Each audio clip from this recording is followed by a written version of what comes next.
please subscribe and don't forget to press the bell icon to get notified whenever we upload a new video.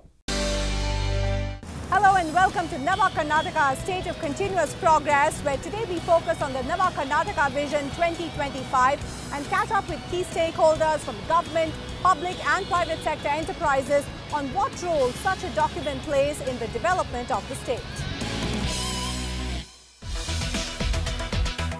The Vision 2025 came about by incorporating views of citizens from various means of public participation, involving stakeholders from the urban and rural sectors, industry, academia, people's representatives, voluntary sector, and civil society.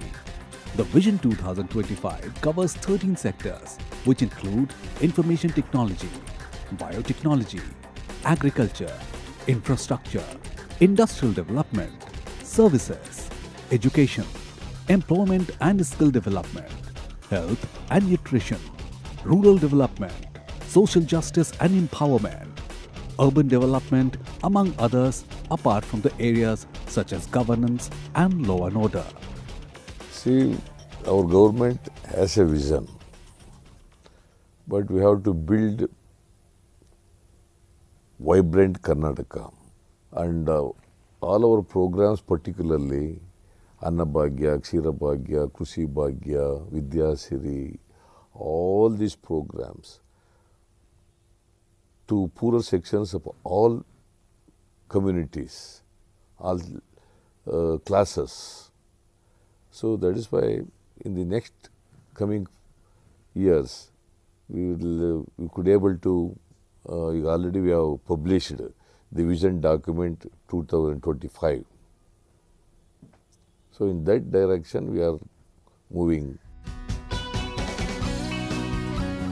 The draft document of IT and BT envisions to make IT as an important driver of state's economy by increasing IT contribution from current $60 billion to $300 billion by 2025. It also aims to contribute to more than 25% of state's GSDP and 33% of the total technology-related business of India. Biotech products, processes and services to contribute to a bioeconomy of $50 billion in Karnataka, raising it from $6.5 billion in 2015. The document also purports to evolve the startup entrepreneurial ecosystem in the state to make it the best in the country by increasing the number of startups to 20,000, with over 5,000 assisted by venture capitalists. The idea is to ensure that we cater to the people. We bring out policies for the people, by the people, and for the people, you know. So it's like we don't want to do anything that might be regressive. So like I said, all our policies across states, across cities, across the world, they're playing catch up. So we are trying to see if we can quicken that process, accelerate that process of what people want and what government can deliver. And that is what is the Vision 2025 all about. And for Bengaluru, we are trying to do the same. We have been working on this issue of visioning exercise for our sector, and as perhaps you know, ours is perhaps the one which is changing the fastest. So we are working at how we can increase the envelope, how we can look beyond the horizon, identify technologies which are emerging, and increase the talent pool size, and see that there are plentiful of opportunities that arise from the entrepreneurial point of view as well as from employment point of view. So I think it's a wonderful exercise which has been taken up. We have been actively associated with it, and I'm sure that this will work great. I think overall, yes, growth plans for SAP I think continue. So I think it's irrespective of how the policy document looks like or not. But every policy document I think should also be followed up with the impeccable execution, which is fundamentally where it is required. And government should intervene wherever it is required in that sense. End of the day, it's more of a partnership of how private sectors and government work together to drive it forward, and that's where I think everything of success lies in there. Karnataka has always been in most progressive states, right? Like it has always led the way. Right now, I think there is an awakening around the country. The part which I, as an entrepreneur and as a citizen of this country, find very interesting is when different states jostle for each other to be the number one.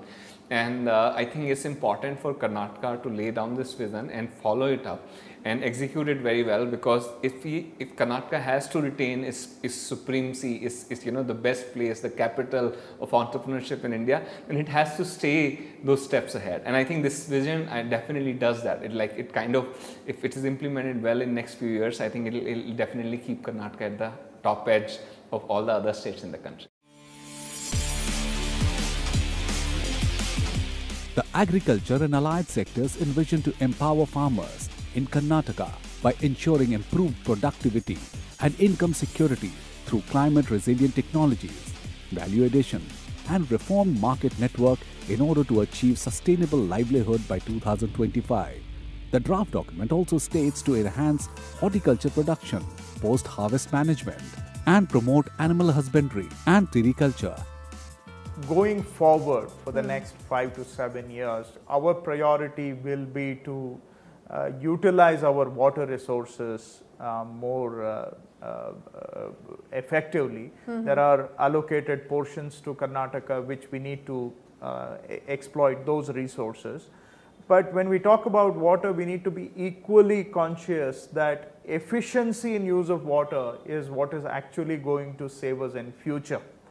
The water quantum may not increase, though there is some additional quantity available to Karnataka, but ultimately our future security comes from how efficiently we use the same water to irrigate greater areas. So micro irrigation and efficiency in use of water and use of technology in water utilization, I think these are our priorities. The state has also worked on promoting private-public partnership in agriculture development. Horticulture is you are aware that Karnataka is one of the most diversified states in terms of production. We produce virtually almost every crop across different zones, and what we started was we encouraged growth of farmer producer organizations, which can act as a focal point for the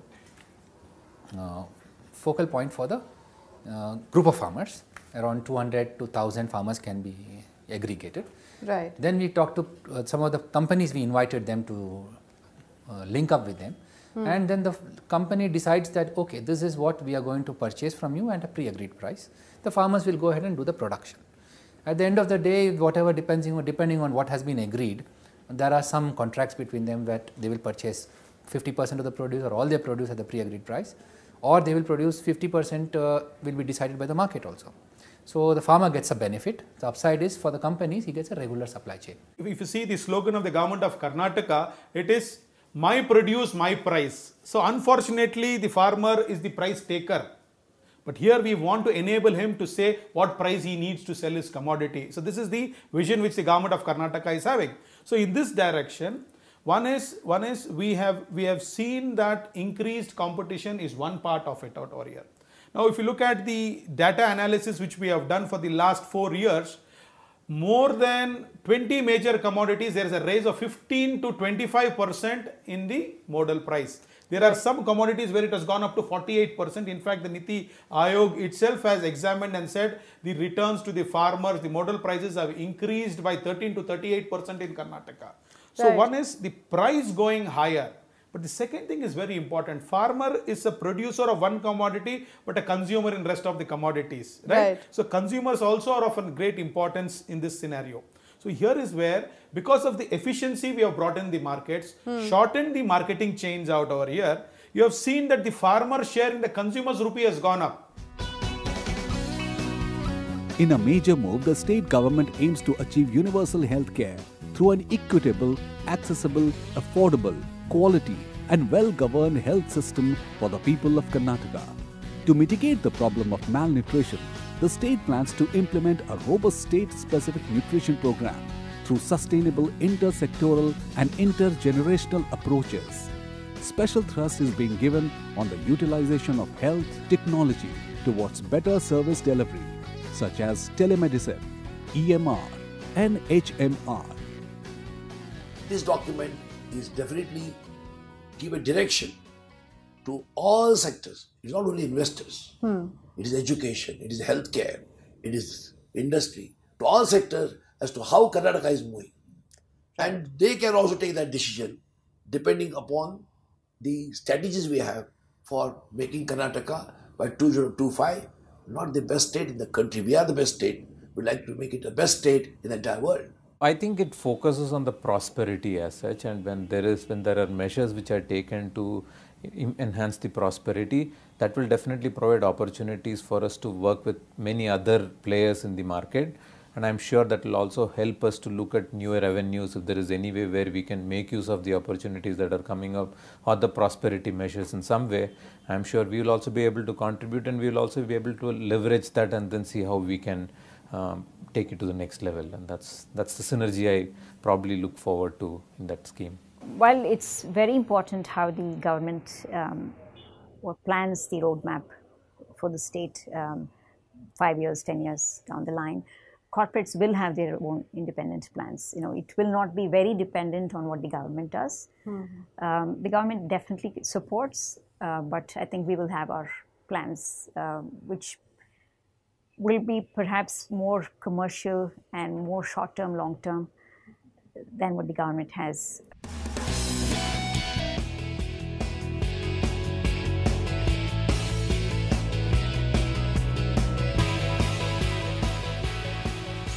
There was a need of a document which actually sets out a direction for diverse sections of the economy and society.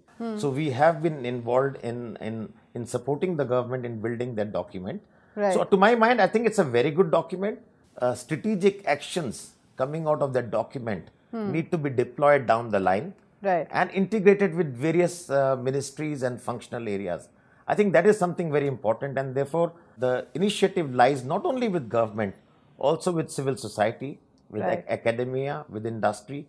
We all have to work together, make a joint platform to take the Vision Karnataka 2025 happen a couple of years before 2025. In Bangalore, already we have a great aerospace ecosystem. In order to maintain the lead in a Nava Karnataka 2025 vision is very important. And I've been part of the aerospace committee in Bangalore. And as part of that, we are looking at how we can spearhead the growth of aerospace in Bangalore and in Karnataka as well. And as part of that, we look at areas where it's growing well and how we can accelerate that, and areas where it needs some development. If I give you an example, in aerospace manufacturing, one of the bottlenecks is really having a proper surface treatment capability. It's like painting in cars, you have surface treatment in order to ensure there is no rust and things like that. And this facility, small and medium companies cannot have one for their own company. So it'll be good to have a shared facility, and that's the sort of thing we've been looking at part of the committee, and the government has said they would like to set that up in the aerospace SEZ as well. So like that, there are few other initiatives which will really help to grow aerospace industry in Bangalore and in Karnataka as well. I think any industrialist will look at a stable policy over a period of time, because investment will come based on a policy which is visible for a few years from now. I think I would appreciate the long-term policy of 2025, and how it is done, the way in which it is done I like, because it is participative, it is inclusive and also consultative. I think it's a very progressive policy. Any stable policy for an industry like us over a period of long years will help us to invest. If you look into Citadel, we also have a 5-year plans, 10-year plans, and it is very important to have a vision. Once you have a vision, you can always reach out there. This vision is all about inclusive growth, and as a philosophy, we also in line with the government's thinking. For example, if you see here, whomever we hire, we are all taking people from the rural background. When you take people from the rural background, and each and every house, if they have one person working for an organization, they can lift 4 people. So that is also a social cause. It is also an inclusive growth. And with the Karnataka's thinking, government's thinking, which will really help in terms of taking all the people along.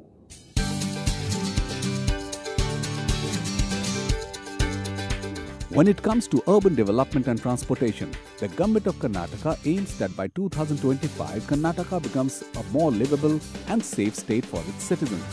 The government aims to ensure that the cities and their surroundings are free from filth and no adverse impact of municipal solid waste on environment and society. Affordable housing and safe and accessible transport for all will be another target area, while promoting low-carbon modes that lead to cleaner air in cities. Creating a unified Metropolitan Transport Authority, or UMTA, with legal and financial capability is also on the agenda.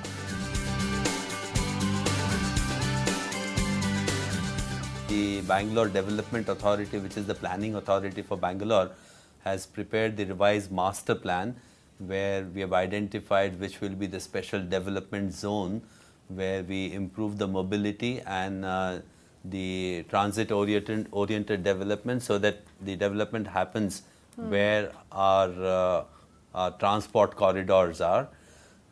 So this is the differential strategy of the city development, where we don't want to intensify the city center further. We want to expand to the other areas, but through proper transport facilities, whether it's roads or metro or the bus connectivity or even the non-motorized transport. Right. And the state government has been giving a lot of focus and attention on Bangalore. In fact, any planning that is done has to look at future 10-20 years.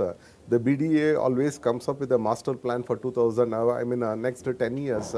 Similarly, in the corporation also, we have a vision for the next 10 years, 20 years, how the entire 800 square kilometers of Bangalore has to develop. Accordingly, we also have a vision document which is in tune with what Nava Karnataka document has been prepared. So that ultimately will be broken into those yearly plans, and that is how we take the city development forward. When this was conceptualized, we were always with them, and this Nava Karnataka vision to 2025 is totally in sync with the efforts what we are taking. Rather, we have made ourselves in sync with that vision document. So we are constantly working with all the governments. Even in Bangalore, there are specific agencies, specific kind of departments within the government that we are working very closely with to come up with a solution for the smart urban mobility. Now it will be a combination of shared car ownership versus with cabs, also cycles. So it's going to be a combination of multiple things that will solve the the traffic problem. That brings us to the end of this special episode into the insights of Nava Karnataka Vision 2025. Remember, you can catch the highlights of the actual event that's coming up in the next show. Until we meet again, thanks so much. That brings us to the end of the special series, Nava Karnataka, a state of continuous progress.